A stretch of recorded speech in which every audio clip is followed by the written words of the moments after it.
gosh, let's do this tonight. Eric, I hope you're ready for this night. This is going to be a great episode. Guys, welcome to episode 56 of the Drag Driver Pete Show presented by Summit Racing. We're going to have Trackside Media. We're going to have them on tonight. I'm excited about those guys. We're going to talk about a muffler outflowing a straight pipe. Dude, it blew my mind. We're going to talk about how people keep their intercooler tanks from sweating, which I know will be a big deal for us at some point in our future because we're going to build fast cars. And we round out the show with the man, the GM of Mokan Dragway, Mr. Tyler West. Dude, I'm so excited about tonight. Let's get this out of the way. I've said excited twice. Hit the intro video. Let's get this thing started. All right, let's go.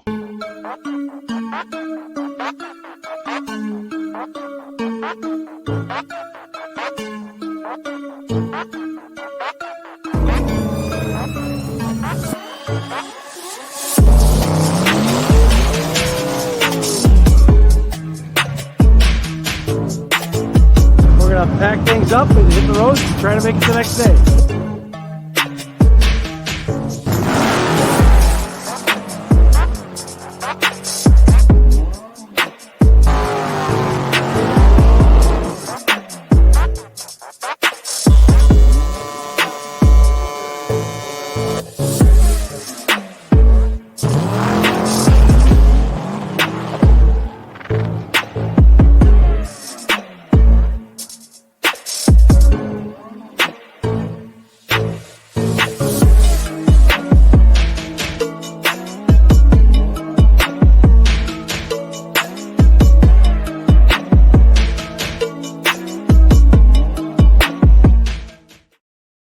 All right, guys. Like I said, welcome to episode 56 of the Drag Driver Pete Show. My name is Mike Narks. I am the host of this show you are watching right now, which is a walk through the community of Drag and Drive. It's crazy. I like So it. I host this one. I host the news on Saturday mornings, which is live. Guys, I'm telling you, that's a great show. 3 hours a week of Drag and Drive coverage right here, live for you. There is a chat in the side of the thing over there. Make comments, ask questions. We're going to go over all that stuff. But I also host or am the promoter of the Circuit Drag and Drive, which is an event that is hosted at Mokan Dragway, which if you heard the intro, we have the GM of the track on tonight. I'm so excited about him being here. I have so many questions for that guy. Anyways, going to host that one. That's April 18th through 21st and have sold out completely. More than 150 cars will be on site. Dude, it's going to be over the top. You guys will get to watch it live if you're not going to be able to make it to Mokan or Ozark Raceway Park because of our friends at On the Spot Auto Repair. He's the live stream sponsor. And listen, we're going to do it up, man. We're going to do it up. I've ordered 2,000 feet of cable. Are you ready for that? Are you ready to roll that up and out? Anyways, I'll stop jabbering. Eric, introduce yourself. Tell them who you are and what you got going on, dude. I am Eric White. I am the co-host of this show and the news on Saturdays. I do a bunch of graphic design type work. You see that posted on the circuit. I'm going to be helping out with the circuit event itself and just kind of do a little bit of everything around here. And when I'm not doing that, I'm running my own channel, which is 815 LSX Swaps. Yeah, dude, we're busy guys. You're super busy is what we'll say. Well, guys, listen, we can't do this without you. I want to say, please hit the share button as you come in here. Let people know that you're watching this. Let people know that you are into the Drag and Drive community. We call you our race car friends. Okay. That's what it is. Get ready. I'm going to say it about 300 times, probably 3,000 times over the next year. Okay. Race car friends, near and dear to my heart, and also our sponsors. Thank you so much to these guys: Summit Racing, Molly Motorsports, Driven Racing Oil, Car Chains 3D, Howard's Cams, Performer Built Transmission, Sweet Patina, and Racing Junk Classifieds. Dude, that's a big list of awesome companies. And our newest media partner, PowerTube TV, which this will be on next Tuesday night. If you miss it tonight or catch certain parts of it, you can catch the full thing on PowerTube, plus a ton of exclusive content that's coming over there from my trip to the Southeast Gassers Association last weekend. Yes, please, please. All right, let's talk about one of our, obviously our presenting sponsor tonight, Summit Racing. Summit Racing Speed Legacy began in 1968 as a one-man operation. I can't believe, like, can you imagine that? Like, Yeah. now they're the world speed shop, dude. Like, this guy had an idea, and now 4 huge warehouse facilities, 200 plus catalog editions over these almost 60 years. It's pretty amazing. They fuel your passion, they save you money, they deliver fast, and they offer top-notch customer service. More than 10 years ago, they launched the Summit Racing mobile app for easy access to speed parts. You can find Summit Racing on Facebook, YouTube, TikTok, and Instagram. But like in our comments here in just a little bit, or actually about 2 sentences from now, you can find them on the On All Cylinders podcast for tons of automotive discussions like what you're listening to now. From humble origins to the social media lane, Summit Racing stands by your need for speed. Obviously, these dudes don't just do uh, automotive parts retailing. Okay. They do a lot of cool stuff, like the On All Cylinders podcast, which I'm posing a really good question here for folks. How does well, you can watch this episode here that would talk about how this baffled muffler flows more CFM than a straight pipe. It's crazy. Both of them are 3 inch. Both of them are about 18 inches long. It really, I mean, obviously, this guy is he is one of the head honchos at Magnaflow Muffler, and he's telling Justin in this video about how this all works. Right. So they put it on a flow bench or flow tester. The straight pipe flows 635 CFM for however long they're running it. Right. It's like sounded like about 30 or 40 seconds to me. And the muffler was is obviously a straight through design. You guys saw it. Here, I'll show you again if you didn't catch that. You can see the wall behind him, right? Okay. 669 CFM. I don't know what that equals in horsepower range, but I do know that the muffler flowed more than the straight pipe, which sounded pretty crazy to me. So obviously I posted that up and was talking about it in one of the things, and somebody was explaining that it's essentially like the golf ball, and the guy on the screen talks on the video talks about that as well. How it kind of helps turbulate the air, and that helps create movement through it. I think it's also partly because more air will fit in that muffler than will fit through the straight pipe or through the straight pipe as it's flowing on the flow bench. So again, I don't know if that equals horsepower, but I would say if it flows more CFM out, it definitely does equal horsepower. Am I crazy? Is that right? I mean, are you following me? Am I making sense here? I don't know. So essentially he says straight pipe, straight pipe making more horsepower is one of the biggest misconceptions out there. People are so used to seeing a race car that has open headers or that dump right at the collector. And the idea is that high performance is noisy and loud and made with the least amount of parts. Now, that's probably true, right? When you're at the ragged edge of something. But as we've seen on the flow bench, the straight piece of tubing actually flows less than a perforated tube straight through muffler. It's counterintuitive, but counterintuitive doesn't make it not true. I thought that was kind of cool. Folks say they want a straight pipe because they'll make the most power, but if we're talking about power generated from flow capacity, that's not necessarily the case. That tells me, in my layman terms, that the muffler can make more power. So I'm sure this will be a great topic for a lot of folks to talk about in the chat or in the comments as they're watching this later. It says the common thought is that a muffler equals restrictions, but in some cases it can even enhance the airflow. So I thought that was a really cool way to, I don't know, this whole test series that they did on the On All Cylinders podcast was really cool. They have an entire 45-minute video with Dave Fuller from Summit. They have Justin, who's been on the show before from Summit, and they have I think his name is Rich Wadis from Magnaflow on pretty cool setup. I really thought it was pretty interesting that you could actually that it flows more, not that it maybe makes more power, but that it flows more CFM than the straight pipe. So kind of crazy. I don't know. Am I crazy? People tell me what's going on. I mean, it's interesting for sure. Yeah. What's Pat Cook saying here? Collector extensions pick up power, so a good muffler should too. Yeah. Drag and drive stuff, baby. Street. That's right. Well, hey, listen, here's what we're going to do. We're going to move a few things around within the show. We're testing out some new fun stuff as we move forward. Why don't you do the Howard's Cams ad read and let's go and see what else we got going on here. All right, I can do that.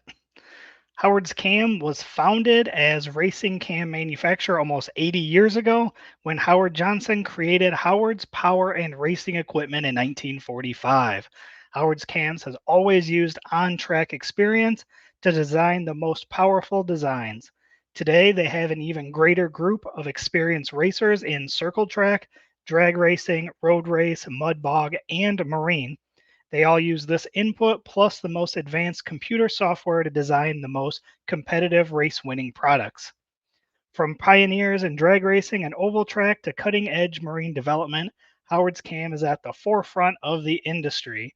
So if you guys have any issues or questions, make sure you reach out to Luke B for your valve train upgrades. He is our contact at Howard's Cams. Yeah, perfect. And hey, I want to apologize real quick, guys. Eric acted very quickly, saw that I had not put the actual ad read in there, pulled it up. Dude, flawless, man. Amazing. Chef's kiss, bud. Well, we've got some breaking news that Eric may not even know about. Do you know about this breaking news that you're reading here? You had briefly kind of hinted towards it, but you have not told me anything about it yet. I'm so excited. There is a team putting together a new national level drag and drive event for 2025, not for 2024, even though we're early in 2024. These things take a lot of time and effort to get together and do correctly. So they have set up on, I'm not going to give any hints to the tracks or the dates, but they are both secured. So I messaged the promoter before this because they were telling me the dates they had set up. And I told them they were already 3 steps ahead of most promoters. They're already, Nice. you know, more than a year from the event. That's the only tip I'm going to give you. More than a year from the event, and they already have the tracks locked in. They already have the dates locked in. I'm so excited about this. This event should fit perfectly between two other large events or two other national events. This is really, we had kind of an off season there between Street and Yeet and Sick Week, and then there's Sick Summer, and then there's everything. Rocky Mountain Race Week. This is going to give us a full year of events. It's going to be absolutely insane. So we should, based on what they were saying earlier, we should see a page on Facebook come up very, very soon. So that's going to be good, and that we're going to share as many details as we possibly can, as early as we possibly can. I see Chris Story photo on here. Our boy says, "Please tell me it's early in the year." I can't give out any details. Can't give out any details yet, but as soon as we are allowed, we will certainly do that as well. Oh, So, just Hammer Racing. I wonder what it could be. so let me get this straight. We have breaking news, but you're not going to tell anybody what the tracks are, when it is, or where it's at. But we did break the news that there is a new event for 2025. Yeah, yeah. I don't want to ruin the thing for them. I want them to be able to make that huge announcement, which, based on what they were saying in Messenger, I would think we could maybe see something tomorrow, maybe over the Oh, weekend, wow. something like that. Yeah. So very soon. Yeah, yeah, very, very soon. So this is going to be really fun. We're going to have a crazy 2025. We talked about that a little bit last week with all of the events that are coming in 2025. This will only add to that chaos, and I just need to bring it on. If that's not clickbait, I don't know what is. Chris, I do need to talk to you about something after the episode tonight, so I'll give you a call and I'll give you a little more detail then as well. All right, next up, Matt from Rocky Mountain Race Week has. Whoa, you're too close. Matt from Rocky Mountain Race Week made a cryptic post last week that he is making some. He is going to make an announcement to the Junior Street program for Rocky Mountain Race Week. So, of course, your boy messaged him, "What does this mean?" He said he can't make it yet, but he intends to make it also by the weekend.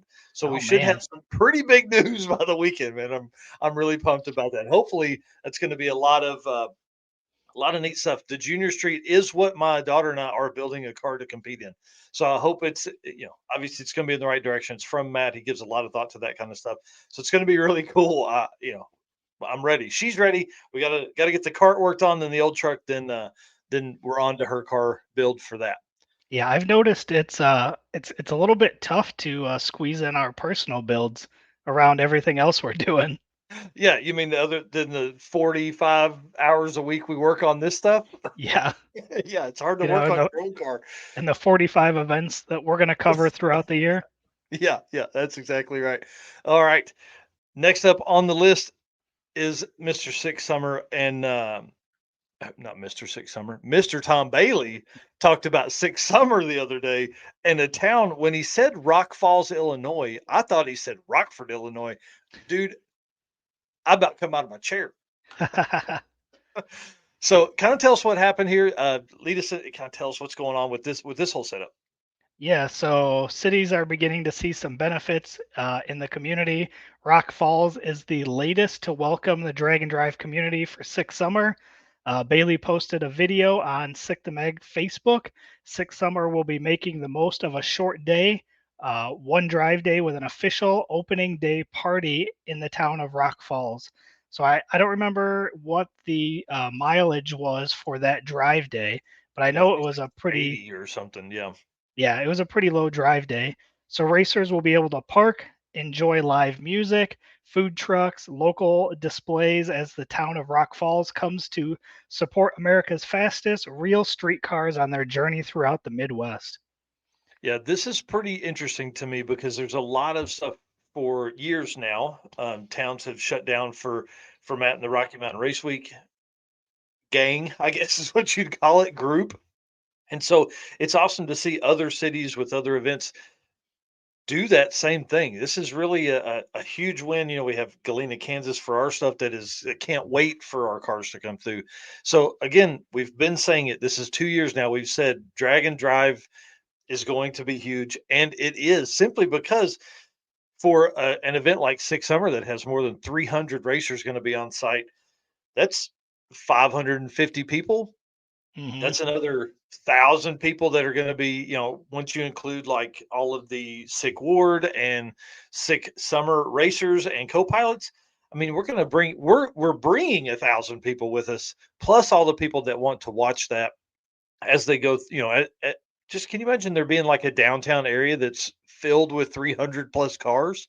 Yeah, I'm excited. Oh, man, it's gonna be That's nuts. I love it. Rock Falls is only an hour from me. Oh, perfect, So, perfect. I don't what day is that going to be on? Is that on Yeah. Tuesday? No, no, no. So it's after day one. So as you leave day one of racing, you'll drive to Rock Falls, hang out till you can't see anymore, and then drive home and go to work the Oh, next day. And you'll be like, I hate life. I want to do yeah. this all the time. Yeah, so then I will likely go ahead and follow that then and follow right to Rock Falls. That's great. That is awesome. So you guys heard it here first. Eric's going to be on site at this huge town party. Yeah, Man, it's too close by to skip out on that for yeah. sure. Because Byron is 30 minutes from me, so it's only an additional 30 minutes to go to Rock Falls and then an Oh hour yeah. drive back. So yeah, I'm definitely gonna to drive down and hang out at that. Yes. Perfect. Perfect. All right. Well, congratulations to Rock Falls and congratulations to the Six Summer team. That's pretty cool. I'm sure they'll have a ton of fun stuff going on there. And then let's talk about some I don't even know how to word like Austin Mackey posted on Rocky Mountain Race Weekers page about the condensation on his air to water intercooler tank. I had never even thought about that, obviously, because you and I don't have air to water intercooler tanks that we Right. have to worry about, but he posted on the Rocky Mountain Race Speakers page or on the group, sorry, and basically asked, "How do you keep this from putting condensation in the trunk?" Or sometimes people have those in the back seat, and you don't want that to have any kind of chance of falling out and going under the tires. So Ryan Hill commented that he uses the same method that Rich Guido uses that he got from Rick Steinke, and that's an igloo cooler. That's awesome. Yeah. So I thought that was pretty cool. So he uses that for his tank. Obviously, that's not going to sweat. And then Joe Ernst is this photo here that you guys are looking at. He uses self adhesive neoprene sheets and says it's been good for 3 years. So I thought that Okay. was a great idea. That's going to keep, I don't know how the neoprene keeps that stuff in, but obviously it does, or he would have it out of there. And then Anthony Harville and Jason Hurley both use a tank similar to what Joe uses here but sprays it in bed liner. So Okay. Anthony so used a couple different steps, used some kind of like body primer or something, and then a bed liner over it. And then Jason Hurley said he took his to a bedliner spraying place and they actually sprayed it there. Said it's been great. And then Joe Barry and Nate Strunk use lizard skin on theirs, whatever that is. So I thought that Nice. was pretty cool, man. That's why if you are interested in drag and drive, you need to join these communities like the Rocky Mountain Race Weekers RMRW ERS page, the Drag Drive Repeat Race Car Friends group, and then of course Sick the Mag group. So it's weird to think that there's really only, I don't know, 3 or 4 Facebook groups dedicated to drag and drive right now. There's Right. probably, I mean, I know there's people talking about, I guess you got like the Drag Uh, Weekers page would You got also. the UK one with Ken. Yep. Yep. Yeah. Yeah. So I guess there's like 8 or 10 of them, not 4 or 5. There's Yeah, adjustable Hammer Racing said Harbor Freight underbody spray 2 coats, 3 coats of Harbor Freight bedliner. There you go. That's Anthony Harville right there making that comment. All right. Yeah, and lizard skin is a spray-on insulation thermal barrier. Well, that would work perfect as well. All right, last up for the Howard's Cam community segment here. While I was at the Southeast Gassers Association, which I want to say thank you to the Sega team, but also all of the racer community. Those folks welcomed me with open arms. Literally, I had to use the bathroom, had to go pee pee. And so I had, listen, it was close. And I was walking by a racer I had not talked to. I had not put the camera on his face. I'd not taken a picture of his car even, and said, "May I please set this camera inside that trailer and go use the restroom?" Yes. When I came back, he had a bottle of water sitting by it, and we talked for 10 or 15 minutes. That's It's awesome. amazing. Yeah. So they were as good to me as the Drag and Drive community is. So I want to say thank you to all of them. The Sega team was amazing. Leslie and the whole team, Randy, Rocky, everybody that was there made it one of the best events that I've had, right?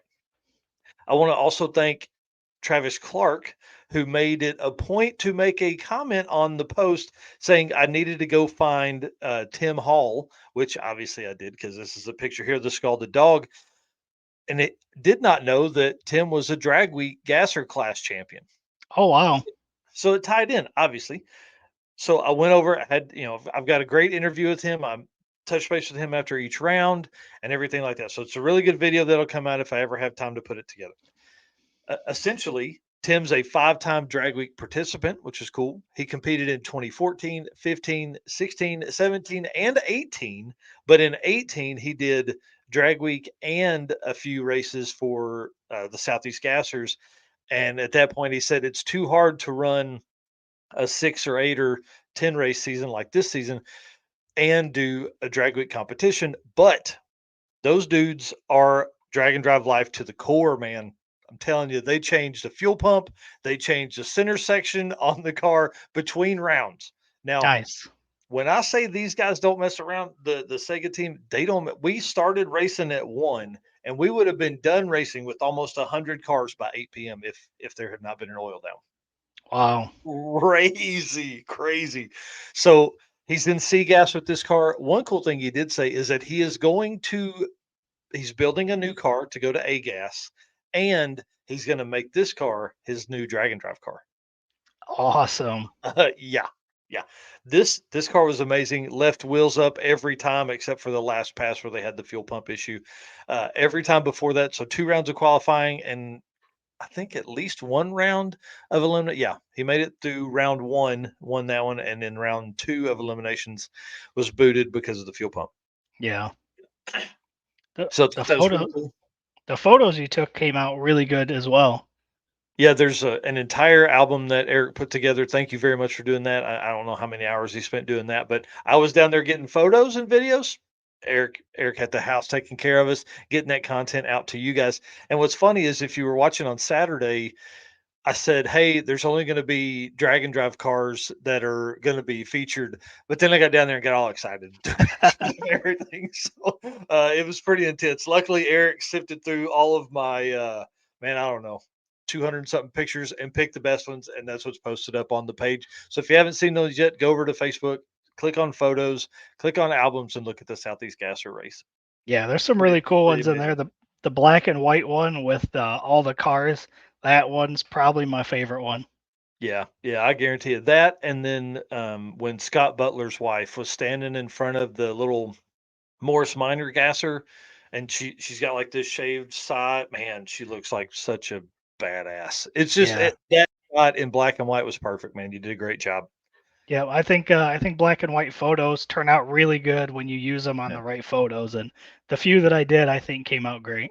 Yeah, I'll agree for sure. Well, if you don't mind, can I read the Molly ad Go this week? for it. Yep. Awesome. Well, guys, attention, high performance enthusiasts and sportsman class racers.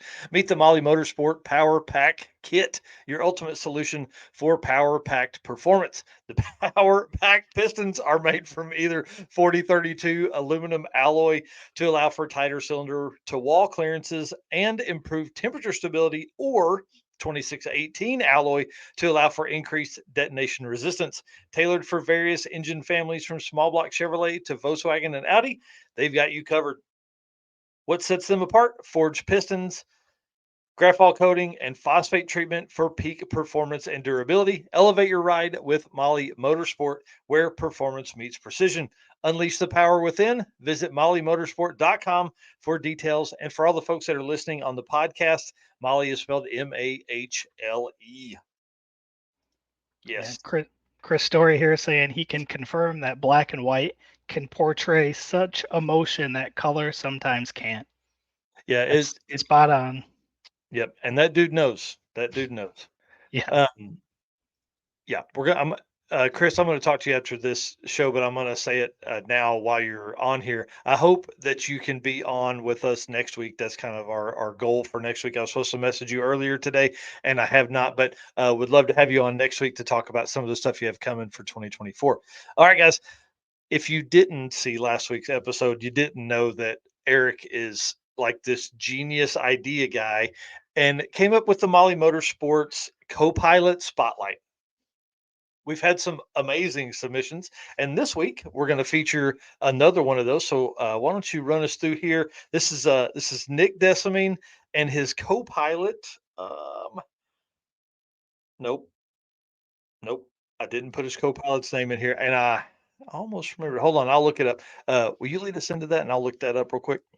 Yeah. So one of the questions that we ask with this is what makes a good co-pilot? So the response was knowing what's needed on the car for all kinds of situations, having the tolerance to go on an unpredictable road trip with someone who doesn't plan much out ahead of time. That's you and I, right?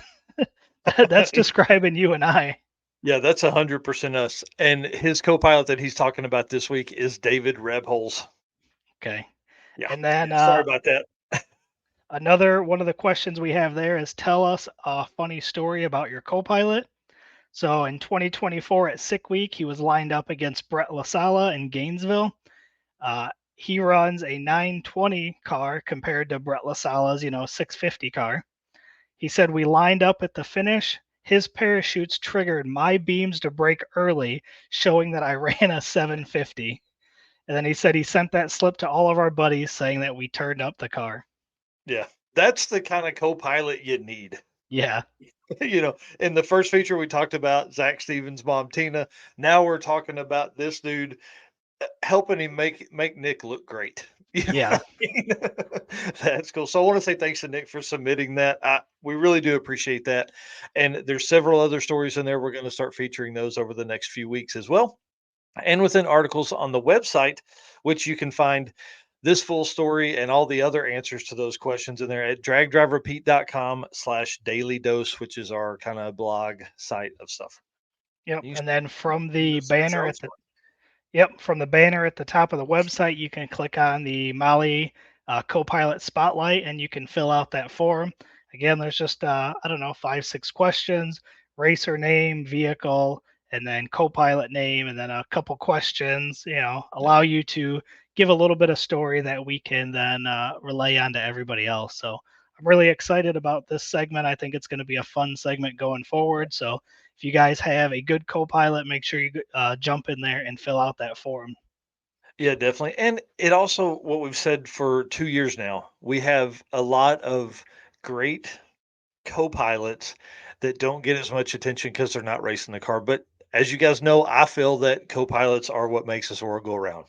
Like it's really a great way to help push the community forward, and plus, a lot of times that's a great person to have in your corner. So thanks again to them. Thanks again to Nick. Thanks again to Molly for being on board for 2024. All right, dude. Let's thank our race car friends again. You know, because we were just talking about race car friends being co-pilots. Yeah. Guys, we can't do this without you. Listen, Bill Elkins is backstage right now. I need you guys to hit the share button because he has. It's not a new brand, but it's a rebrand of some stuff, and they're going in a amazing direction. I can't wait. I can't wait for him to tell you all this stuff. But listen, we need more people in here to see this and hear this conversation that we're going to have with him because it's going to be awesome. So, race car friends, do that right now. Hit that share button. Okay, do that for us. And we want to thank our sponsors: Summit Racing, Molly Motorsports, Driven Racing Oil, Car Change 3D, Howard's Cams, Performa Built Transmissions, Sweet Patina, and Racing Junk, and our newest media sponsor, media partner, PowerTube TV, which again, you can watch this and other exclusive stuff on there after this episode airs. Yeah, and I just gotta say, I was over at my parents' house, I don't know, a couple nights ago, and we got PowerTube TV hooked up on their Amazon Fire Stick, so they Awesome. can now watch everything else that's on PowerTube TV, and if they don't catch us live, they can go rewatch some of the shows on there. Yeah. Yeah, they've really built out a great thing over there. And of course, I spent the weekend with Ray from PowerTube when we were at the Sega event.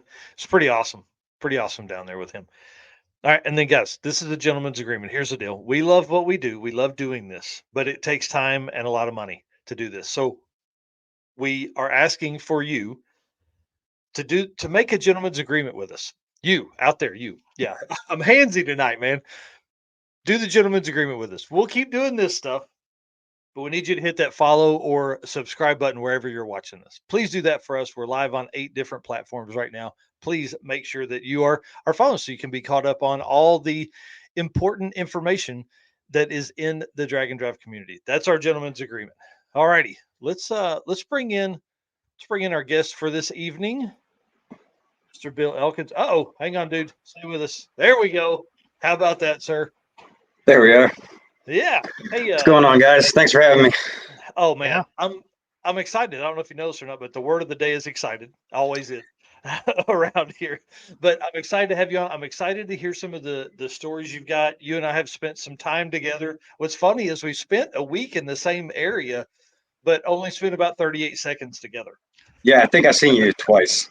Yeah, that's exactly right. Well, I want you to introduce yourself, but I also want to kind of give you a little bit of a plug ahead of time.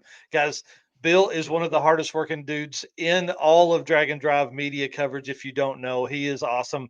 And for a long time has been a big part of Parts Online Network, which is staying here. But Trackside Media in behind him is their new media arm that is going to be covering a ton of events. I don't want to put words in your mouth, but Bill told me the other day they're going ham on 2024. So, dude, introduce yourself. Tell them everywhere they can find you, and let's get into some of these questions. Yeah, so I'm Bill Elkins. I've been shooting drag racing for about a little over 2 years now. Don't know if I'm the hardest working guy out there. I think a couple other guys, working just as hard. But love doing this. Yeah, like Mike said, kind of been doing this as Parts Online Network. That's how we kind of got involved. Andy owns that business over there, and he had done a few drag and drives with his parts truck, he calls it. It's an SRT 10 with a Viper motor. That is factory, contrary to what's been said. That is not Yep. an aftermarket. That does come in there. So kind of got started covering that. I was doing his social media, and I came from a drifting background. I shot Formula Drift for years and circle track racing and stuff like that.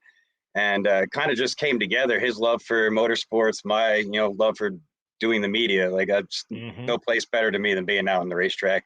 Yeah. We have the best seat in the house. Like, Oh yeah, it's a lot of work, but exactly. it's the best seat out there. Yeah. So yeah, I mean that's kind of what the last 2 years have been, just kind of building it up.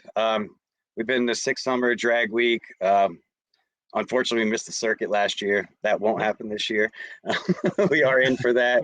Yep. But yeah, it's been a heck of a trip. And what we kind of felt like was happening was the media brand was growing so strong that Parts Online, which is the main business that funds all this, which is it's parts business. We build SRT 10s, fix those there, Vipers, stuff like that.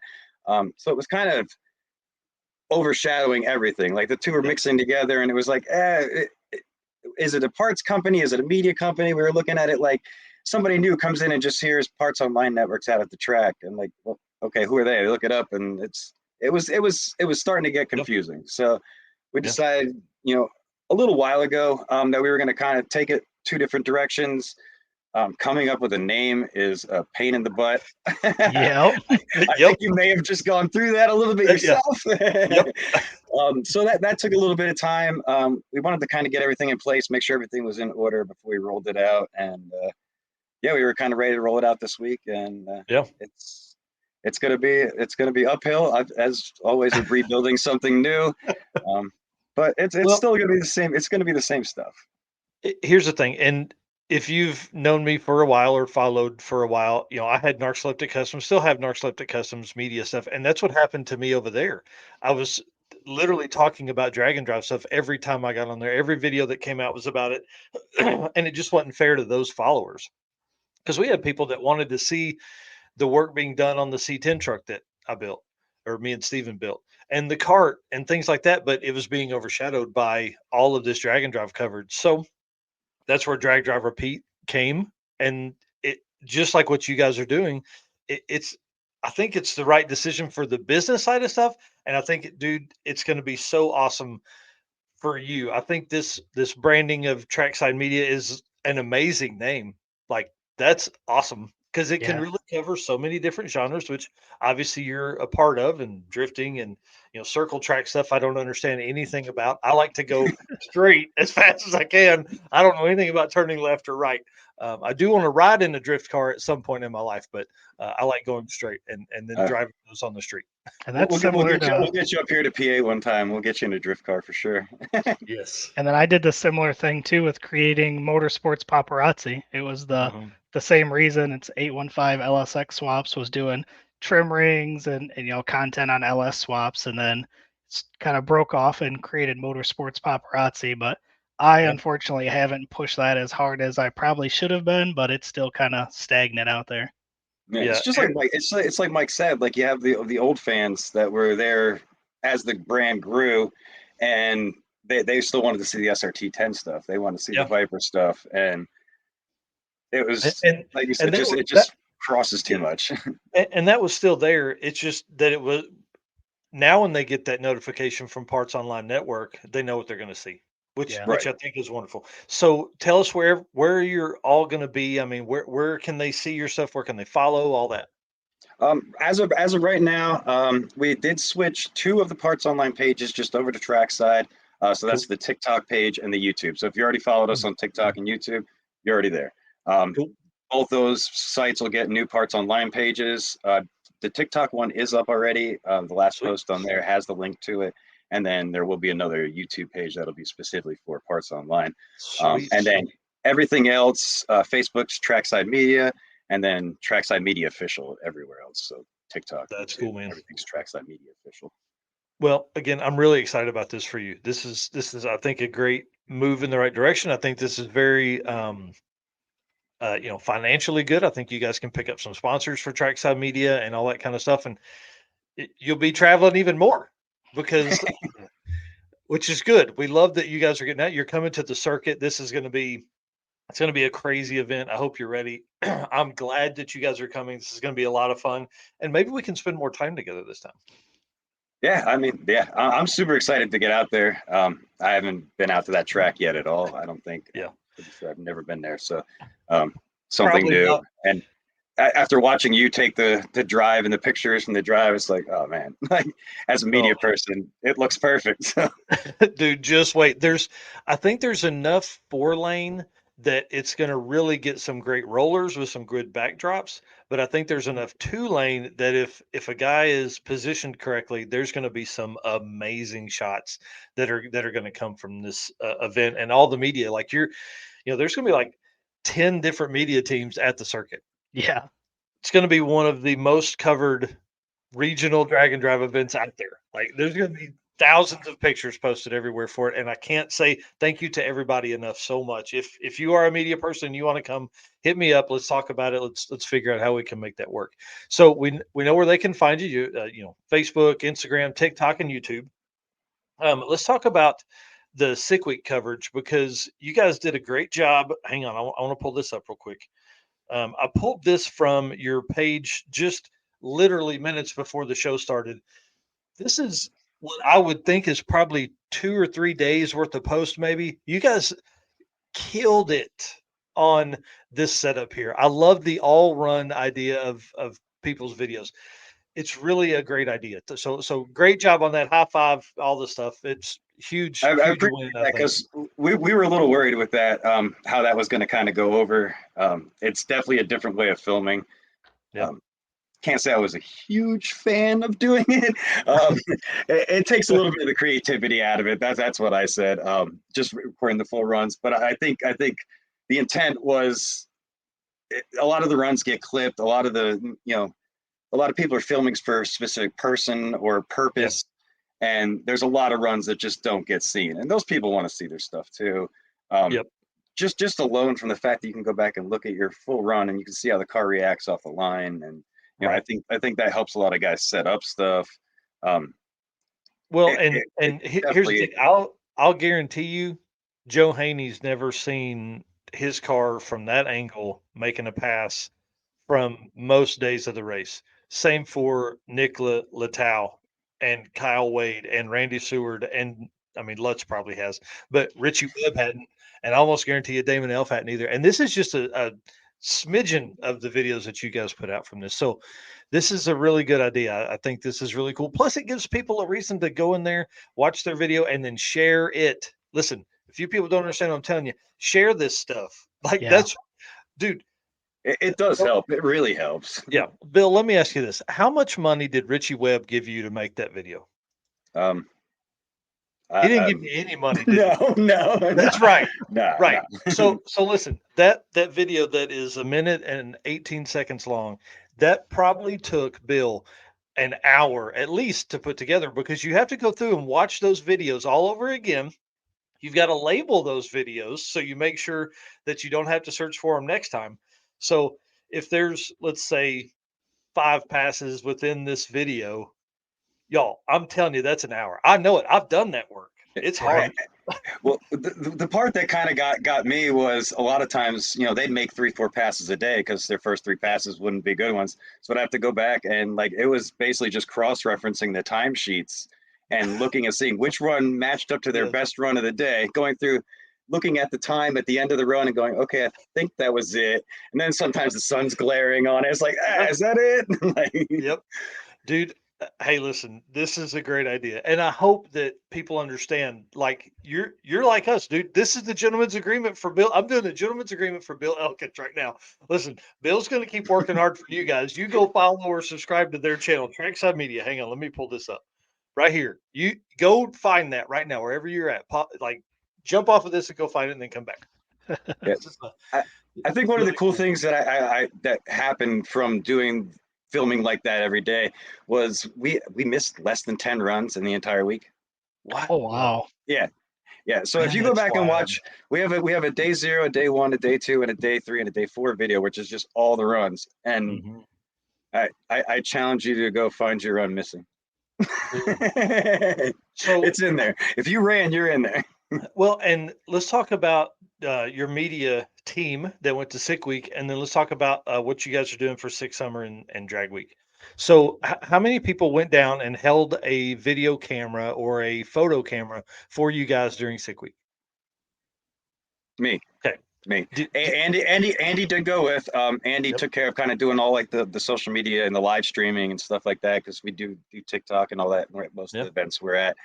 So he took care of that. It was just me filming. We do have a much better plan going for Six Summer and going, drag week and stuff. We're gonna, I think it's like a three or four person team we're gonna probably be going with. So yeah, we're going to talk about that in a second, but I want you guys to understand that's why I love Bill. I love the work that he puts in because that's hard, dude. That is Yeah. hard to spend 6 hours minimum, basically on the starting line or at the 60 foot or 330 wherever you were recording from, and watch every car go down. Like, do you know how hard that is for people? Yeah. It's a lot. The next time somebody's at the track and they're like, "Oh, I think I could be a media person," just get your phone out and record every pass. Okay, you can't, and then go home and edit that.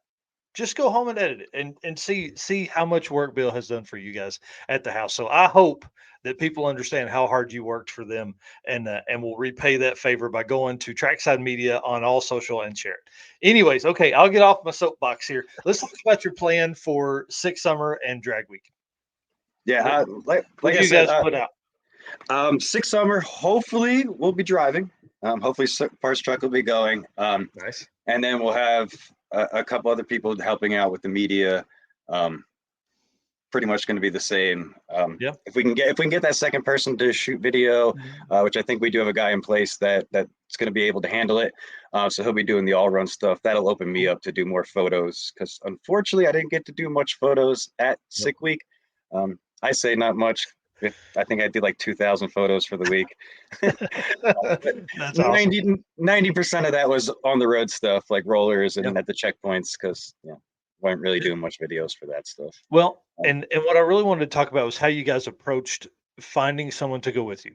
They made a post on Facebook and maybe on Instagram too. I didn't see it there, but definitely on Facebook is where I saw it. And it was like, hey, if you want to go to this, but you don't want to make the financial investment of driving yourself, come with us. Be part of our media team, which I think is amazing for up and coming media professionals, people that want to do this kind of coverage. They can come. They're covering obviously their own food, but they're getting to ride with you guys in the cars. They're getting to. I mean, basically, I would love to do that just because I think it'd be perfect for someone to be able to pick your brain as they go along. So they can understand what the work that goes into this. But I thought it was really cool the way you guys approach it. Like, hey, if you've never been on one of these and you want to go, this is your best chance to go. This is your least cost effective way to go, is to go and be help for the team to get more media content. Exactly, and we're gonna Yeah. put you to work, but I mean, it is fun, and Yep. like you said, being able to help somebody that might be coming up and trying to learn, is kind of something I've always Yep. instilled in what I do. Even back when I was doing drifting, I would, other people would come and shoot under me. Yep. I run a track up here called Evergreen Raceway, the media there, and I have no problem doing like days where it's just like, hey, bring your cameras out. It's a test day. It's not serious. We'll sit down. Yep. We'll talk about what settings you should put stuff at. And I don't claim to know hardly anything. I'm all self-taught. I didn't go to school for none of this. I just ended up with a camera in my hand, like doing what I was doing, and I just try to shoot what I like to see. Yeah. And other people seem to enjoy it. Yeah. Hey, dude, I know. I love it. I love it. So I think that's really cool. So if you guys, obviously it sounds like maybe you have a person set up for Six Summer. What I would say is we do have somebody for Six Summer, and Cool. we do have somebody already in place for Drag Week. Perfect. But there are a couple other events we're looking to hit this year. So if you're looking maybe to get involved, keep an eye on our pages, and we might put out another thing, just kind of like Mike said, that if we're looking for somebody. That's awesome. So you talked about how many photos you took, around 2,000 photos for Sick Week. How many videos did you take? I know I took 1,100 by myself on the big camera, so I can't imagine what you did. Yeah, it was a little over 2,000, and again, 95% of that was just straight runs. So it was just. You record each one individually? Tree to the line. Yeah, individually. Just I try to get back for the burnout, but I mean they keep them going, which I appreciate. Like, let's go. Most of the time it's hot out here. We're standing there all day. I appreciate the keep it going attitude. So, but yeah, it does. You don't get back for the burnout. They're already staged up, getting ready to go on the tree by the time you get turned around. Because something I learned, and this has been a process too. Is like, well, one of the big complaints I've always seen from like when I first started doing this was, oh, hey, you're not showing the scoreboard, you're not showing the time. So that was something you always added in because I'd be too worried about getting back for the burnout. Because hey, the Right. burnouts were cool in videos, and we were doing more music video type stuff, so we needed more of that stuff. But that's where having that second shooter is going to come in, and Yeah. just hey, you shoot the burnout. Yeah. And Well, and man, that'll be thinking about your process. So typically, like I will, and Eric hates when I do this because I'm a shoot the burnout, give me 7 seconds of video, stop recording, let them get both bulbs lit on the beam, and then I hit record again. So then, or if I know it's a big turbo car and they're going to take time to spool up, they'll light the first bulb and then I'll hit record. But you end up with twice as many videos, but I feel like it's half the time of editing because I don't have to then cut down the say 40 seconds that it takes to get from the burnout box into the bulbs. I don't have to do that on every video I do. So right, and chances are you're not going to be standing in the same spot identically. You're going to walk around, and Yep. Right. Yep. I definitely agree. It creates a lot more videos, but it does take time out of the editing. If you Yeah.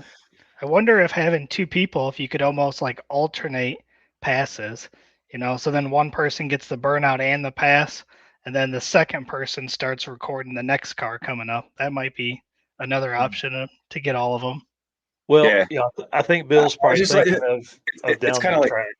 right, and it's kind of like Mike said too. Like it depends on, you can get a car that might do the burnout and then stage right up and go, but Yeah. then you'll have two turbo cars, I guess, that'll take 30-40 seconds to get in the bulbs and stage up, and Yep. Yeah. you got 40 seconds of video you got to scrub through. And Yeah, one of the hardest things I struggled with this last weekend at the Southeast Gaster deal was picking a lane. I wanted to try and get both, but to do that, you got to be back so far that Yeah. it doesn't make any sense. And so, man, just having to pick one lane and focus on that was one of the hardest things I've ever had to do. that And I was- event looked really cool. oh, Like there was a man, lot of cool rides there. yeah, wait till these videos come out. It's going to be nuts. I'm working on a whole new style of editing and some stuff Eric Nice. and I are working on. It'll be a lot of fun. It'll be really cool. But back to Trackside Media. Sorry. I do want to talk about this deal here. I want to switch gears just a second because you have one of the coolest ideas out there. You bring along. Obviously, I had to throw the selfie in with me and you, but you bring along a stuffed animal. Yes. So tell us the story behind this, and then I see Tyler is in the green area back there. So we'll let this kind of lead us into saying you'll be on later. But tell us about the sunflower. Yeah, it came up drag week last year. My son really started getting into like shooting the media with me. He was 5 last year. He's 6 now, but he's kind of gotten into doing the media. He wants to be like dad, so he really wanted to go to drag week. Had to break it to him. He was starting school. You can't go. You're not old enough. Like sister's still too young. Can't bring the whole family. Another year or two, and he's like, just came up to me with the sunflower. It's from Plants vs Zombies. It's an old game if anybody knows. And he's like, well, will you take my buddy Sunflower with you? And then he'll come back and tell me all about the trip. And it was like, all right, yeah, I'll do that. And I kind of broke it out the first day. It was just taking pictures and sending them back to him. And I posted them online, and it just kind of, everybody seemed to like it. And the cool thing I like about it is no matter whether people have heard about it or not, or seen it, just me walking up to them, either I look completely stupid and psycho, which is possible, or like they just get a kick out of it. But it makes everybody smile. Everybody smiles. I mean, to see Tom Bailey and Vanderhoof and Goldstone all smiling, like who gets pictures of those guys smiling half the time? Like, nobody. Yep. Yeah, this is really a cool idea, and man, anytime I see it, it's always fun to see that. And then obviously go back. You posted those on your personal page, on Facebook, dude. There's probably 60 or 70 on there. I would say at least. Altogether between Sick Week and Drag Week, at Sunflower Pictures, I think there's over 1,000. Wow. And those are just simple cell phone pictures. I just hold the cell phone, and Yep. Like I said, that's just mainly for him, and the people kind of like it. So I've seen a few profile pictures with sunflower in the background still, and like it's cool. It's neat.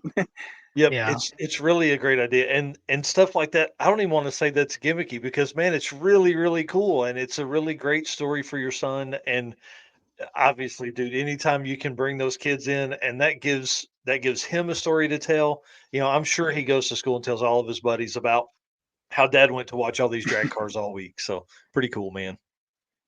Yeah, it is neat. It's neat to see, and like you said, if I'd come up with it on my own, it'd be gimmicky. But just the Yep. having it be genuine and through a kid, it just was Yep. kind of this thing that worked out, and Yep. I'm sure we'll see him down at the circuit. There we Oh go. yeah, bring it on, dude. That'll be awesome. And Red Hat Scotty kind of did the same thing with one of his daughters. She was too young to go, and so she's like, "Here, please take this." And so he ran around all week getting pictures with the stuffed animal, and I love it, man. It's amazing. It's amazing. You'd be The surprised how many I've run into already. Like they got them in the back of the cars, strapped to the Yep. roll cage and stuff, and they're like, "Make sure you get a picture with that one in there. That's my daughter's, or that's my son's, Yep. or that's my Well, grandkids." And yeah, just this here. I mean, it's in the seat, strapped in next to the unicorn.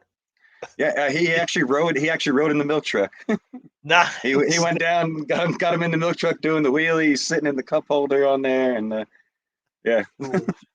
How cool. Well, dude, again, tell everybody where they can find you. And then, listen, this won't be the last time you're on here. We want you to be a recurring guest. Come on here, talk a bunch, because we love what you do and how you do it. Yeah, I appreciate you guys. Like I said, the new stuff is Trackside Media.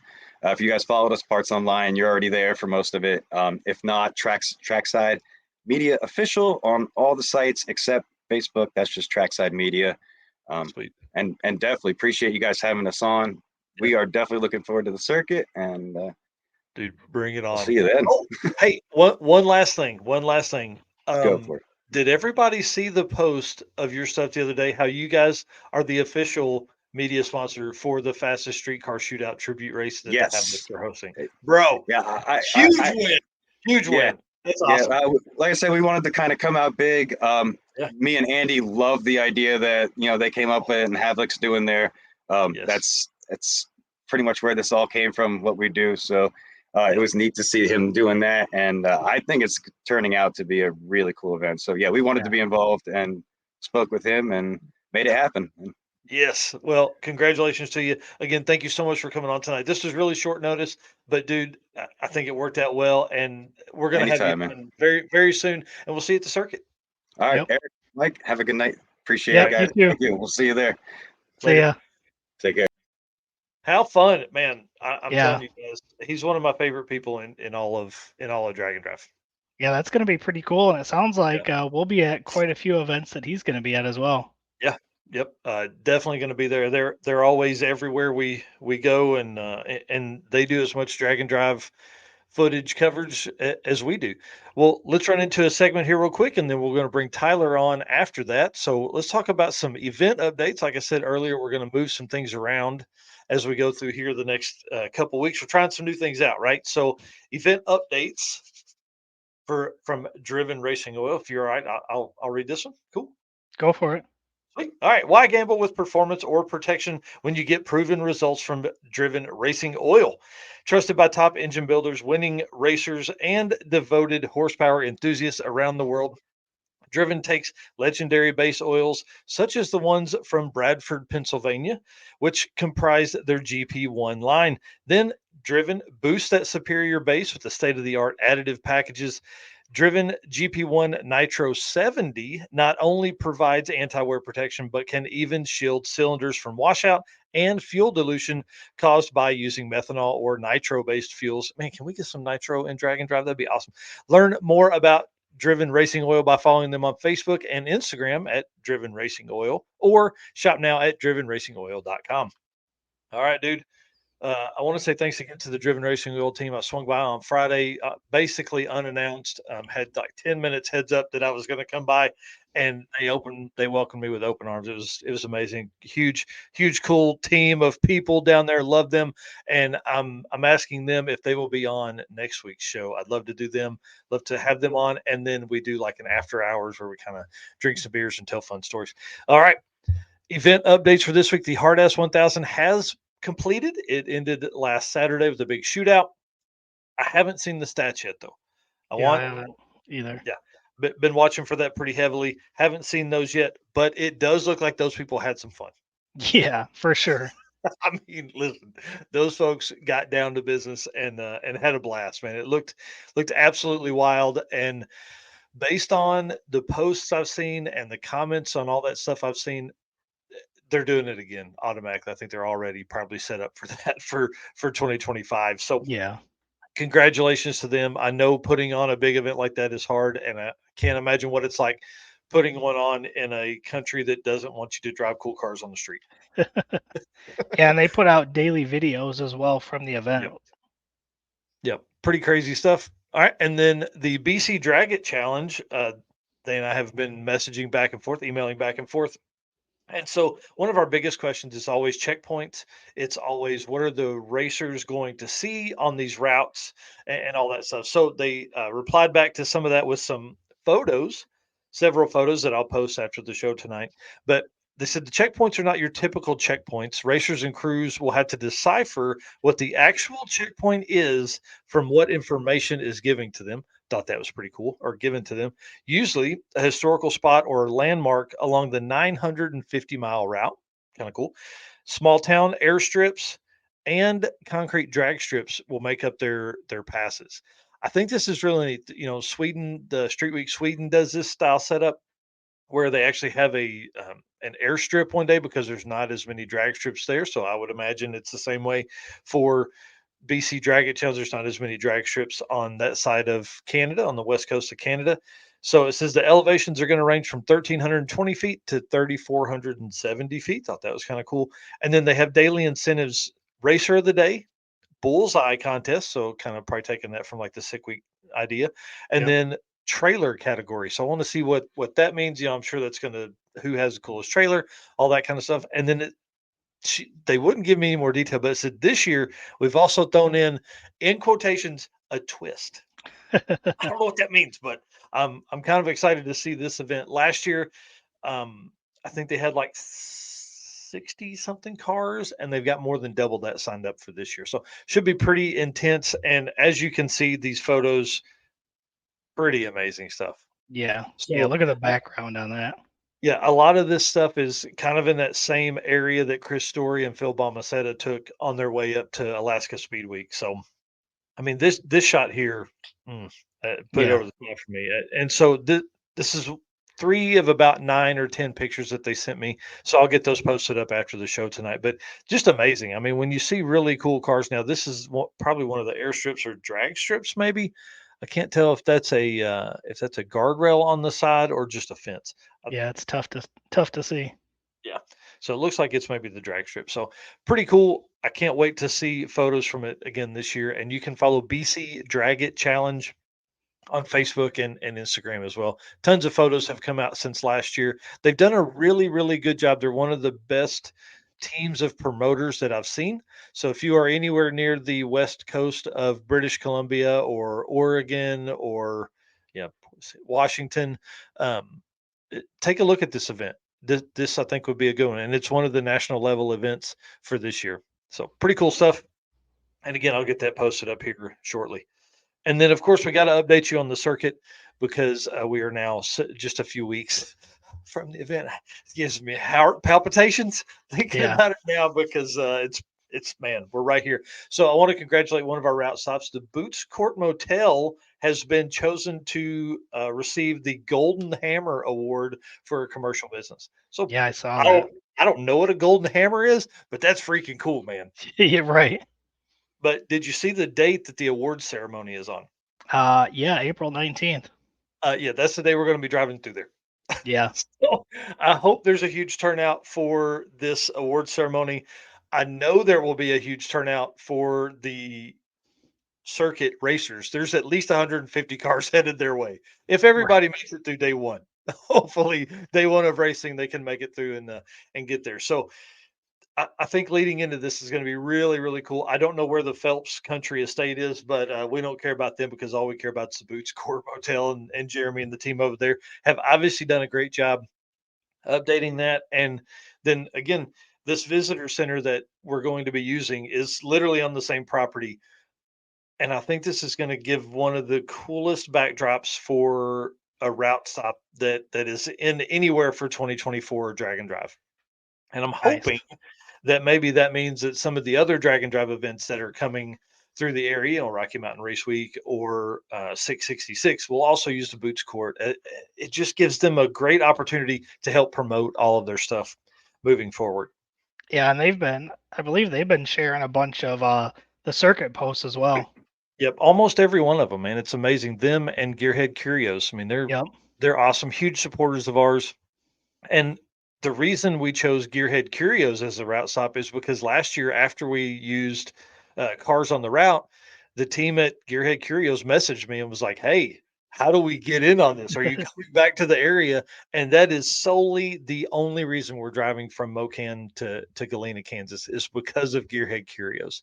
So keep those guys just, man, awesome, awesome stuff. And then, hey, BC Drag It Challenge saying thank you. You're welcome. We appreciate all the support you give us on that side, and then also helping with the pictures and things like that, and the write up is amazing. So I'll get that posted up tonight after the show. All righty, well, let's bring on our guest here in just a second. Tyler West is the general manager of Mokan Dragway. One of man, listen, Mokan Dragway holds a very special place in my heart. I've hosted events there for more than 11 years.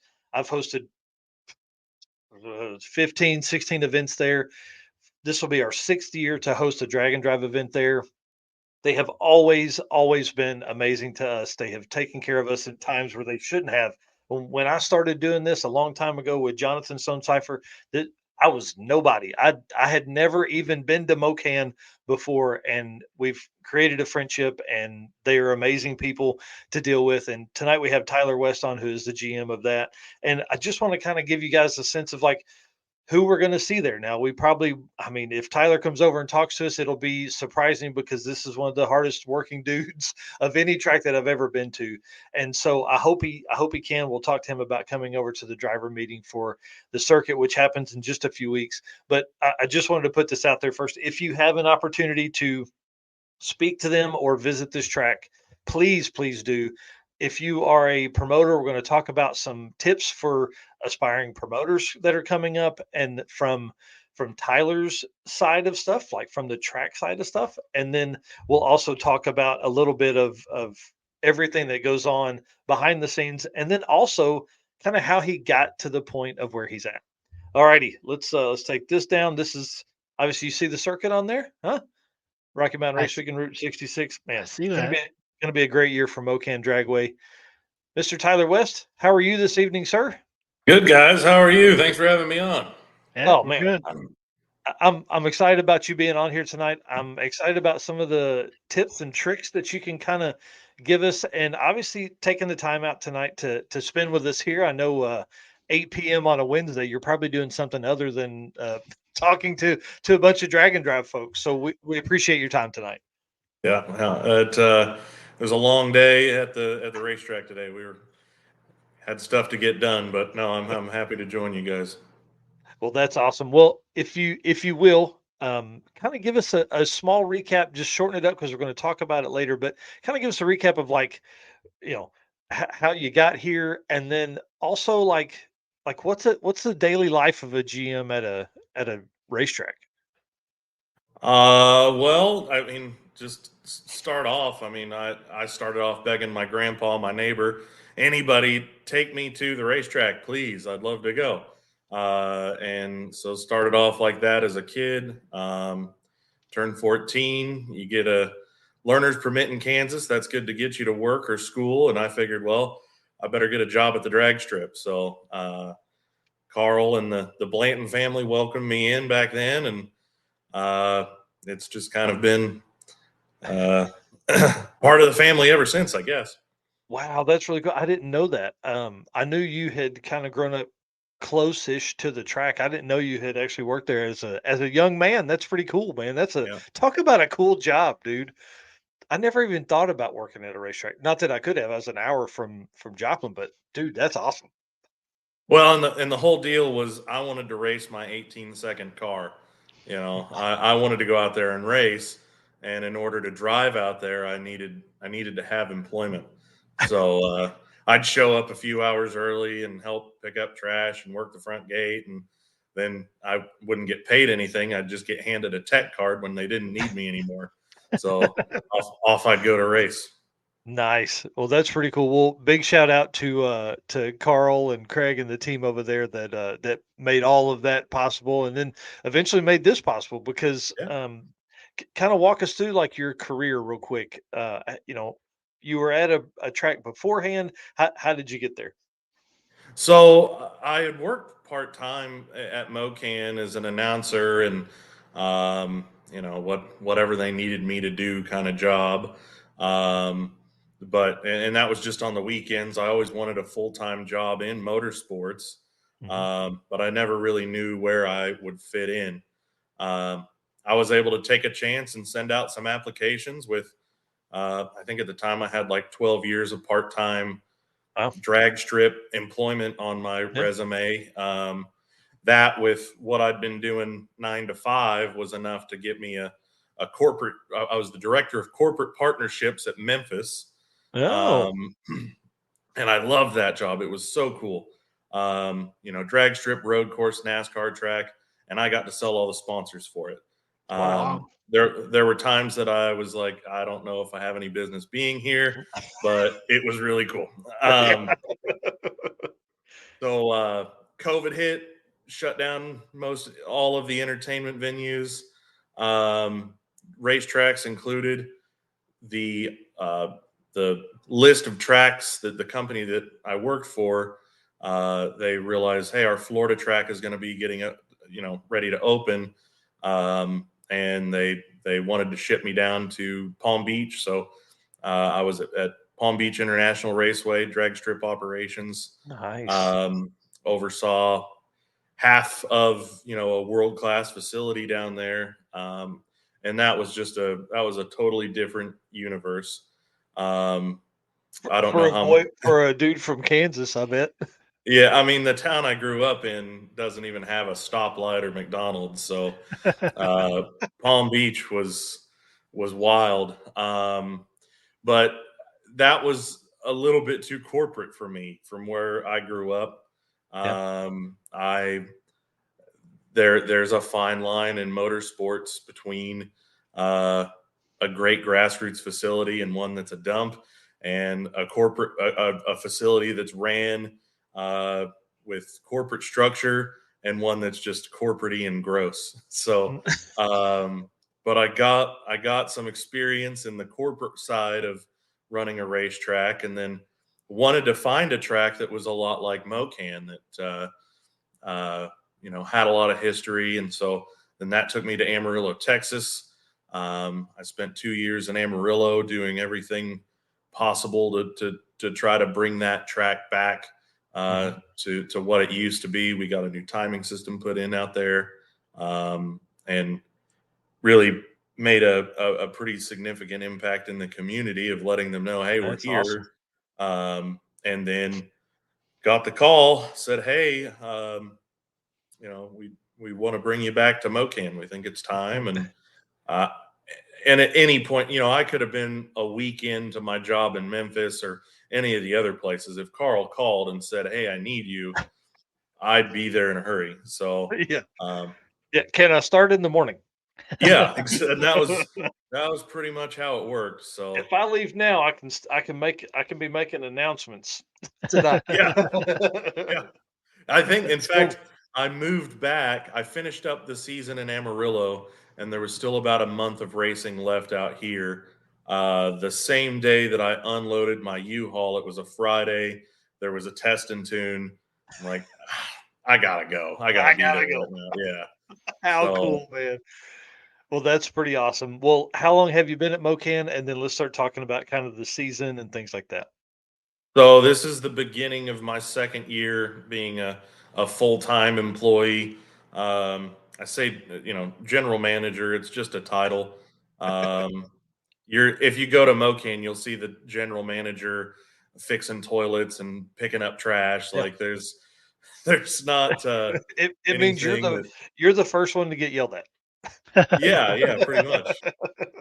That's awesome. Well, like I said before we brought you on, man, that team out there is so amazing. They've been so good to us over the years, and last year was an awesome first time to meet you. And dude, it's only gotten better. We from like a spectator and promoter side, I feel like this is a huge win for them. Uh, a lot of new life being breathed into the track, into the facility. You guys have done a great job over the last 15 months, really stepping up your game as far as social media and everything. Yeah, I think the just more hands less work kind of situation. Whether that's big uh, manual labor type projects or the social media side Yeah. of pumping content out. Um, and we've got a great group of photographers that are out there every weekend that Yeah. make our jobs really easy to come up with fresh content. So yeah, and on a communication side, Yeah. you as one of our promoters have two contacts. Um, Yeah. if there's something that you need, Craig might be on the mower, but I might just be, playing slot machines on my phone. I don't know. I know, So I was saying, I know that's a lot. Yeah, you guys stay so busy. So let's talk about the season because you guys kick off pretty early. The last few years I've been to the day one racing, but I didn't get to make it this year. So when did you guys kick the season off? we got to click the season, get the season going early this year. Our first scheduled event was supposed to be the first weekend in March, but it was the last weekend in February where the forecast just decided it's going to be 75 degrees and Yeah. beautiful, and we'd be silly not to open up the gates. Yeah. And it turns out that was the right call. We were swamped Oh, for the season opener. It was awesome, and everybody's itching to get back. Although on our end, the off season feels like it's a few weeks.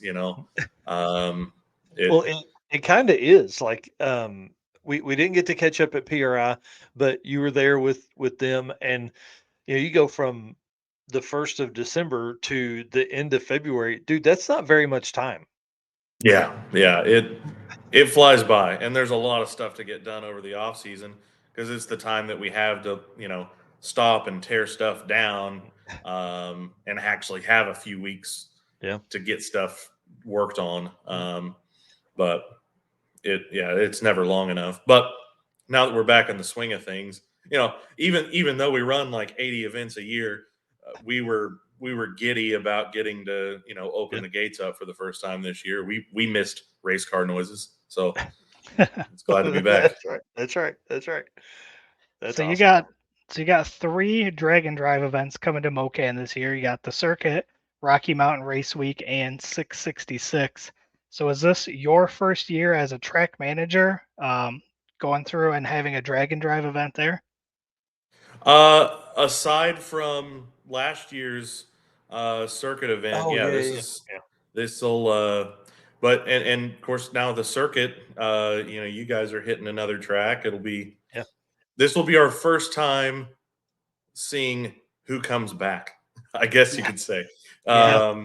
You know, uh but Yeah, this yeah, year's going to and be a and lot harder on racers because of the second day of racing. Last year we just drove south to Arkansas and back. So it's like you could go at whatever speed your car could handle it.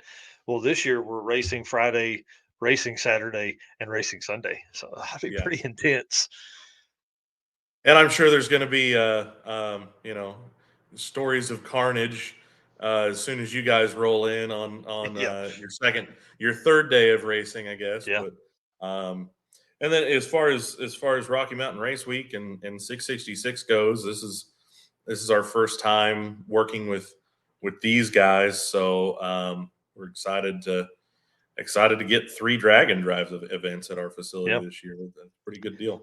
Yeah, I was saying, I don't know if you were watching last week or not, but I had this thought of like, is Mokan the track that that will host the most events or drag and drive race days? I guess probably a better way to word that in 2024, and you're actually second behind Mokan Dragway, which will have five race days. So pretty crazy, man. Like I can't wait for all of these racers to see the track that I've been talking about for 10 years. It's going to be really cool, man. The vibe that everybody's going to get there, and folks are going to be coming from Oklahoma City to Mocan for Rocky Mountain Race Week. Dude, that's a huge trip to make. That's going to be a long haul. It's going to be interesting. Yeah. I obviously not all of them are going to be there when we open the gates up, but uh, yeah. At what point does the Mocan hospitality, dude, we have to we have to Yeah. draw the line somewhere. But like these guys that just make it in with 20 minutes to go, we're about ready Oh, to shut the track. This is going to happen. yeah. Um, but it's not the Mocan way to go. Sorry, you're too late. Yep. Like the Yeah, the that's Mocan way is, yeah, get up there, sneak one in. I bet we can make it happen. Yep. And man, you guys have made concessions for us so many times over the years. We really do appreciate it. And I think this year again is going to be a great way for all of the promotion. Like I said earlier, there's going to be 10 or 11 media teams that are there for just our event. So hopefully by the time all of that stuff hits social media and is out there in the world, and then Rocky Mountain Race Week comes in with 1.0 in June, dude, I hope we pack that place with spectators, just absolutely pack it. And then the momentum from Rocky Mountain Race Week being there, and then coming 666 coming from Ozark to Mocan, dude, it's gonna be nuts. It's gonna be nuts. And we realize that this is kind of a perfect storm. I mean, Yep. it's not going to be every year that everything lines up that us little track middle of the country Yeah. gets 3 drag and drives events. So we really want to thrive. We Yeah. want to hold up to these high expectations that Michael Narks has been spreading around about how great we are. Well, man, listen, one of the coolest things about the track now, I visited 24 different racetracks last year, right? Lots of racetracks. I feel like, and it's not just bias, but I feel like the vibe at Mocan is vintage drag racing. You guys, we're going to talk about events that you have coming up for the rest of the year, but you guys just hosted the Hot Rod Reunion the other day, which is all vintage dragsters. Like, you can go to this track, I would say probably 4 or 5 events a year, and it would be like some of these photos, if placed right, because you guys have some updated stuff, placed right, it could be 1965, 1975, which you guys were open then. So it's pretty cool, man. Yeah, the track has a personality, and it doesn't really seem to matter what big upgrades we do to modernize the facility. It still has just the same kind of feel of a good old drive-in burger place or Yeah. Yeah, that's probably the best way to put it. Yep. yeah.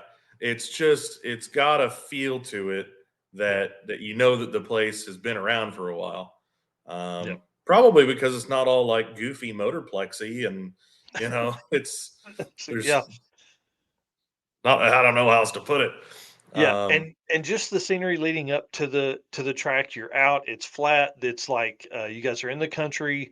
I mean, literally people it Mocan is MO-KAN because dude, I think does the does the lane straddle the state line or is it like 10 feet from the track? Like it's really close to the Missouri Kansas line.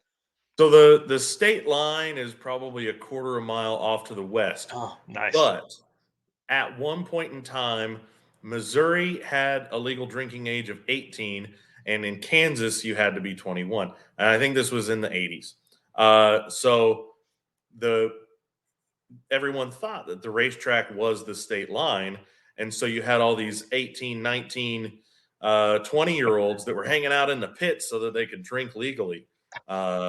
And I always thought that was a cool That's idea. awesome. Yeah. That's pretty fun. Well, let's talk about some of the events you got coming up. We talked about Hot Rod Reunion. Sadly, that was the same weekend I was in Georgia for the Southeast Gassers, or I would have been up there because this is my new style of racing. I think it's second to Drag and Drive, but it was really fun hanging out with all the folks up there. But what are some of the other events you guys have coming? So we are big on nostalgia racing, which Mhm. as you got to see, is a pretty cool group of people. Yeah. Um, we're lucky that we get to do a bunch of it. So we've with the spring hot rod reunion that we just did. We have like a summertime component to that. It's called the Spam Drags, and then the fall hot rod reunion in October. And those are all Mokan promoted events that have car show, drag racing, swap meet. They're our favorite, I guess, of our specialty events, you could say. Um, Absolutely. we, we do Mopar races, we do Ford races, we do truck races, we do motorcycle races, and then the big three holiday races that we do. The Memorial Weekend Classic is in its 58th year. Wow. Um, our anniversary race, which hasn't always been contested, but we're now doing an annual anniversary race each July. And so that we're celebrating our 62nd anniversary event this year. And then our Labor Day Weekend Classic is in its 59th year. So, God. and so those three events are our big three, and those are where we see where we're at capacity and what we need to work on to put more Yeah. people in. Yeah. Yeah, that's pretty awesome. And for folks that want to get an idea of like how the facility is laid out, man, you've got parking all over the place. But I can't imagine what it's like on. I haven't been to one of the huge races there, but I'm gonna have to make that work this year. It's cool to look out from the stairs at the top of the tower and go, we're about out of spots. I don't know if we can fit anyone else in here right now. How cool, man! Um, That's awesome. but thankfully, we haven't had to turn anyone away. Yeah, It all works out, I guess. But and we have all those big events, these specialty events. The Dragon Drives, and we do a few charity races. But we have 301 streetcars, yes, yeah, 301 301 streetcar shootout. streetcars. They will Love those be folks. Saturday, September 21st. And Yeah. they're a fun group to work with. Oh yeah. But we are super fortunate to have an amazing bracket program. Mhm. And it's part of it is because of the way the track has been ran for so many years. But we have a huge group of racers. The town that I grew up in of 2,000 people has like 5 or 6 people that compete in our bracket series. And that's just one town. I mean, we Wow. get, and so running bracket races between our specialty events. It's a good solid program that we're in, a good solid schedule that we're able to put together with, like I said, I think we are just shy of 80 events that are open to the public. That's not counting Wow. track rentals and some of the other rental opportunities that we've got. So it's going to be a long season. This Friday is our last Friday that we have free to do anything we want Wow. until uh, the end of October. So Wow. yeah, it's going to get Dude, busy. That's awesome. it's so crazy. That's so crazy. I can't even imagine that. But dude, get it when you got it. You know what I mean? Like Friday, Yeah, Saturday, Sunday are going to be huge days for a track to be open. That's what you got to do. yeah. Yeah. So let's switch gears a little bit here. So you probably work with quite a few promoters on getting events into the track. Do you have any tips that you can give inspiring promoters? Well, the number one thing would be communication. There are so many details that go into an event um, that it's hard to stay on top of all of them. Yeah. If communication and organization, and doing all of this way ahead of schedule and not the week of the event. I think a lot of whenever I think promoters, it's not just drag racing promoters, but race promoters in general. Yep. You know, there's kind of a negative connotation around these guys because they come in, it's fly by night kind of deal, and they're there for one weekend out of your entire season, and it's really easy for people to have a bad taste in their mouth about a promoter if they're not treated right. And I just heard it said the other day that for the promoters that have one event at one track, and this was a NASCAR thing that I was listening to, is you get one chance to make it right. It doesn't, finances shouldn't really factor in too much. Obviously that's important that you don't lose a ton of money. You want to make some money too. But as a promoter going into a track, you have one chance to make things right. And if you don't make the right call, if you upset a group of racers, that reflects back on the racetrack for their entire business life.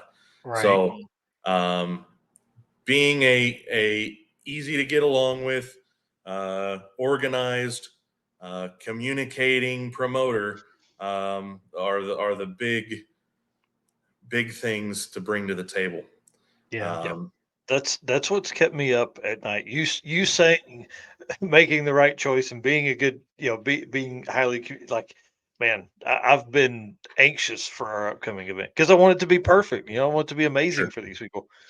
Yeah. And that's another thing, we run enough events that it doesn't always go perfect. And there's stuff that happens that keeps me up at night, and it probably doesn't, like, there might not be anybody else that thinks about it, but I saw it and it's something that I don't like and we need to change. And that's almost like a life lesson kind of thing. There's going to be mistakes. How can we improve from those mistakes? If we're able to improve from them, it was awesome that happened. That's a great learning opportunity. But if we're not able to, I've had a couple of those conversations with Carl and Craig. Yeah. They've had that at me.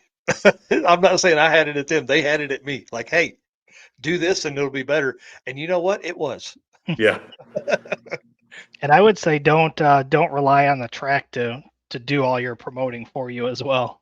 Like, you guys are putting on how many events a year? Like, you guys as a track can't promote everybody's event. So that's kind of up to the promoter to promote their event. Yeah. Thankfully, I haven't really dealt with many bad promoters. And certainly at Mokan, Carl and Craig for the last several years have all of the promoters whipped into shape.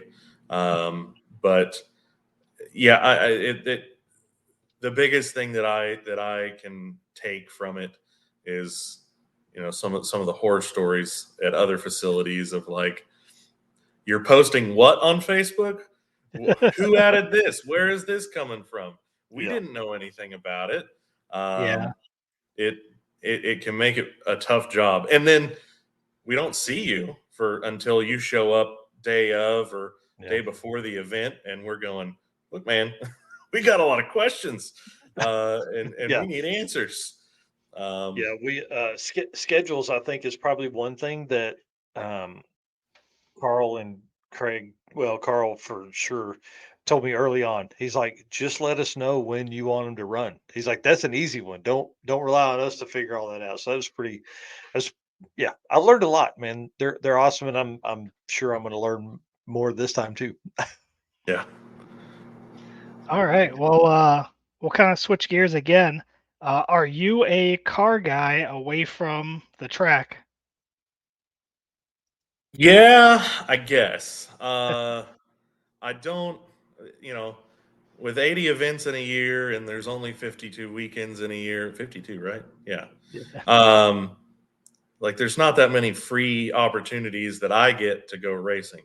Yeah. I have, I'll call it 2.5 race cars. I've got a dragster. and I've got a Fox Body Mustang.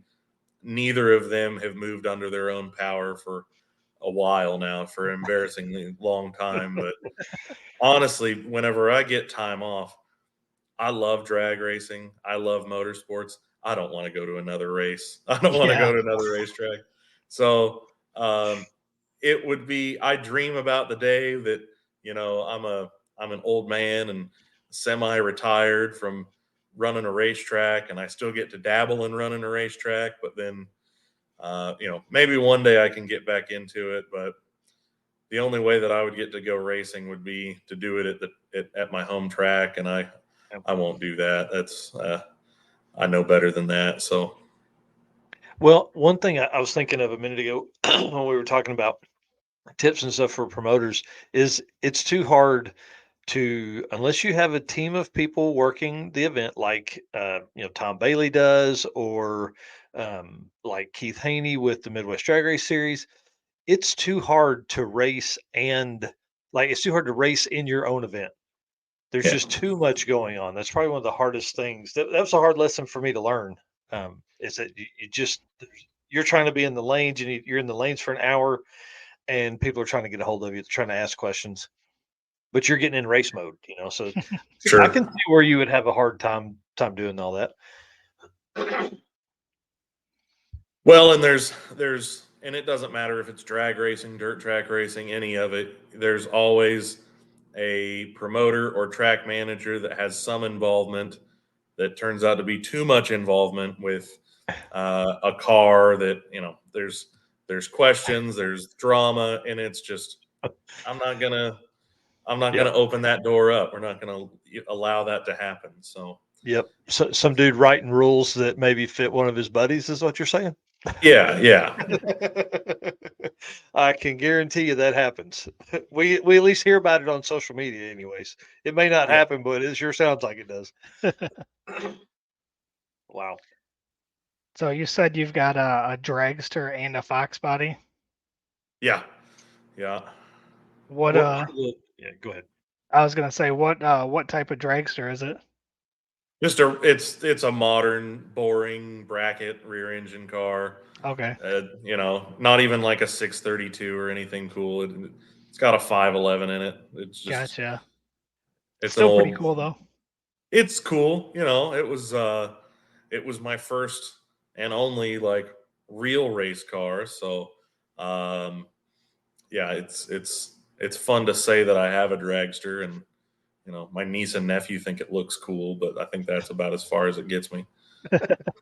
What about the So, Fox body? What's all done to that? well, hang on. Box body's pretty Let's well stay, bone stock. yeah, let's stay on the dragster for a second. Like 511, is that a big block Ford or Chevrolet? Big block Chevy, yeah. Hmm. So a little bit of a bore with the 454 and a stroker kit. Yeah. It's got aluminum GM head. It's a 454 out of a grain truck. Even like it's not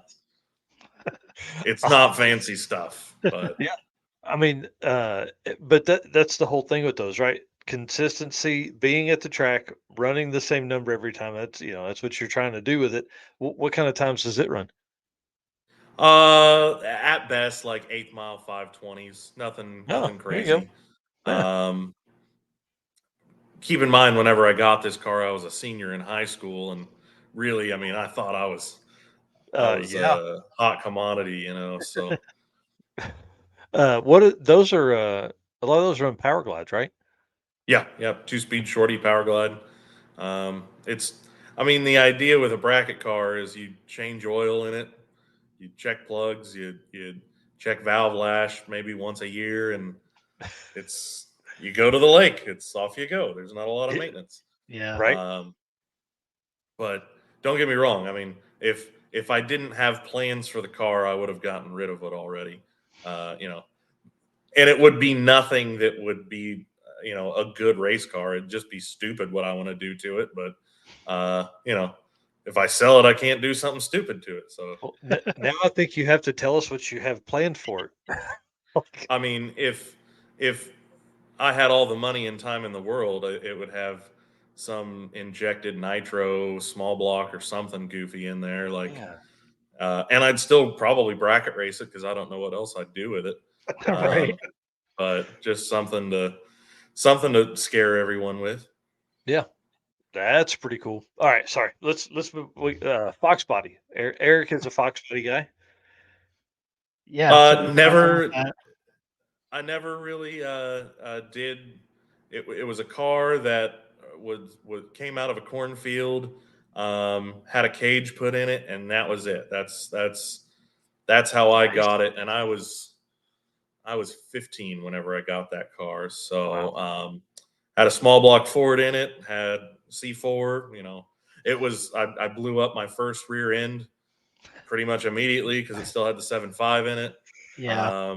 The first 302 I blew up because I was in high school and it was open. It was the only thing that I had with open headers. Yeah, So I was it's probably still revving. yeah. Wow. So, but that car, being my first race car and having spent a lot of time working on that car and learning a lot with it, I'll never get rid of it. And I won a Mokan track championship in the thing. So wow. it means a lot to me, and I don't have any plans of like a turbo LS or anything because I would die if that thing hit the wall. I'd be so sad. So Well, if you got that when you were 15, how long have you had that car? 17 years. I'm 32. Wow, man, that's awesome. That's awesome. I think you ought to get the dragster out, and that's how you kick off every event. Is you get in and make a pass down the track, and events ready now. So we really have thrown around the idea, like a lot of tracks have rotators, and rotators are great if you can source the tires for them. A lot of the tracks that have rotators have a bunch of racers that run pro mods or funny cars or something that they're always getting rid of tires. We don't have a ton of we don't have a great source for tires for a rotator, but we've thrown around the idea of getting just like an old work truck, V8 work truck, taking the bed off, putting the biggest slick on it that we can, and just roasting the tires down and rolling across the starting line, trying to put rubber down Yes. ahead of an event. And I think it would work. I mean, I don't see how it would be any different than, big tire bracket cars putting rubber down. Yeah. But the dragster would work really well too. The engine from the dragster in an old work truck would really, Now you're talking. Frankenstein. Zoomies out. Yeah. We Yeah. might even put some weight on the back of it, make it do wheelies every now and then. I mean, Yeah, it'd be awesome. I'm in. Yeah. Well, while you were talking about that, I was thinking about something. What's the current track record for Mokan? Ooh. So Scott Palmer said it last year he was our grand marshal for our Nitro Chaos race, our 61st anniversary race. I don't remember exactly what he went. 5 something, low 5, I think. Wow, that's awesome. In the quarter mile. In the quarter, yeah. 8th Yeah. mile record, he set it, I think was like 321. 321 maybe? Yeah. Jeez, that's awesome. But awesome. I mean, I think the right big show top fueler comes in for one of our events in the future. It wouldn't be unheard of to see a 299 to the 8 at Mokan someday. Wow, that's cool. One thing, you guys have been making huge upgrades over the off season to the facility. I saw some of the pave the pits sponsorship opportunities there, and then so kind of tell us what upgrades are happening at the track. So we have a lot of asphalt in the pit area that, to our best guess, was put down sometime in the early 90s, mid 90s. And all of that asphalt is going to be replaced this year. So Wow. a 90,000 square foot, $250,000 deal. We've got best in the business contractors. Got the folks that are doing this job do airports and highways, and Wow. 90,000 square feet. They could get that done with their eyes closed. So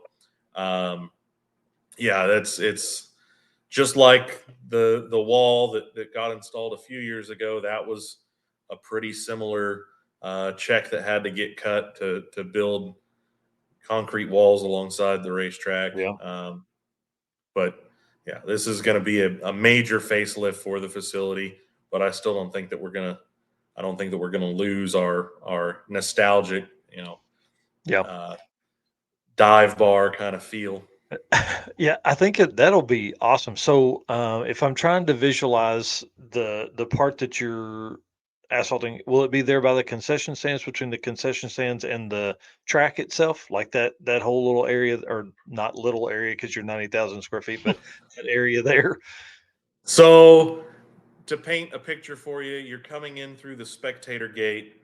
Hmm. You've gone past the gate shack. You've given Jamie your money. You kind of climb up a hill a little bit, and there's a cedar tree there between Hmm. the return road or the pit road and the highway. From that cedar tree all the way past the concession stand through staging lanes 1 through 7 to the ET shack, that is all going to be repaved. Wow, dude, that's awesome. For everybody that's watching, go look at a Google map of Mokan Dragway. That's huge, man. That's going to be really cool. It's going to be a huge relief once it's done. I can't tell you how many hours Craig and Oh. I have spent throwing asphalt in holes, and we are so excited to not have to do that anymore. Yeah, I guarantee it, man. That's And pretty awesome. and when did you say that was going to get done this year? This year, we don't have a date for sure yet. One of our big concerns is that bringing in 90 plus truckloads of asphalt, um, that it would damage what we've already got. So we want to make sure that the ground is good and firmed up before we start bringing in a lot of equipment. So far, we're about an inch and a half less rainfall than where we should be for the year. So it being a dry year is going to benefit us on getting that Mhm. project expedited. But I think our goal is by June, or Wow. sometime in the month of June, um, ahead of our biggest race of the year with the 62nd anniversary race. Yeah. How many folks, how many racers typically show up to the huge race there in June or July? I would say 30 plus nitro burners, just on the pro show side of Wow. things, and then probably a couple hundred sportsman racers that come out to race at a prestigious event and Hmm. maybe hit a payday. So, but Dang. and that those events, while they are our largest in spectator count, they're not our largest participants. Um, we've got our bracket finals event where we welcome in teams of racers from across the midsection of the country, and there's nowhere left to park cars. Our pit area is full, That's um, awesome. and so we're really lucky to have that event here. And thanks to Carl. That was all Carl's idea back before he had Mocan even. So Wow. um, That's awesome. Yeah, because he's owned it since the 90s, right? yeah, 99, and he's the second Wow. owner of the facility. So Oh um, wow. Yeah. it's and the original uh, family that had the track. There's still they still come out and see us. Our t-shirts, if anybody's ever gotten a Mocan t-shirt, those have been made by the same guy since 1962.